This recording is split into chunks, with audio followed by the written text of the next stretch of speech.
கிறிஸ்துவுக்குள் அன்பானவர்களே, சமாதானத்தோடும் மிகுந்த மன அமைதியோடும் நாம் ஜீவனம் பண்ண வேண்டும் என்றுதான் ஆண்டவர் விரும்புகிறார். யோசுவா 21:44 கர்த்தர் அவர்களுடைய பிதாக்களுக்கு ஆணையிட்டபடியெல்லாம் அவர்களை சுற்றிலும் யுத்தமில்லாமல் இளைப்பாற பண்ணினார்.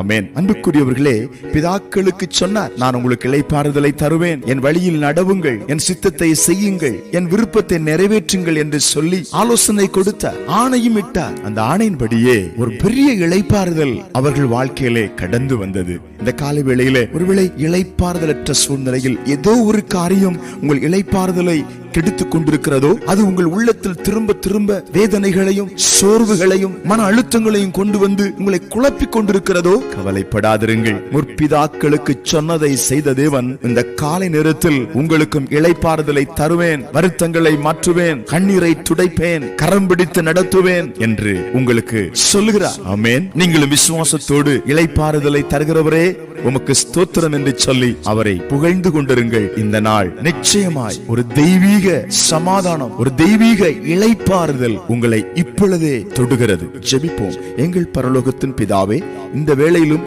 இளைப்பாறுதலற்ற சூழ்நிலையில் ஜெபத்தில் இணைந்திருக்கிற மக்கள் மேல ஒரு பரலோகத்தின் இளைப்பாறுதல் இறங்கி அவர்களை நிரப்புவதற்காய் ஸ்தோத்திரம். இயேசுவின் நாமத்தில் ஆமென்.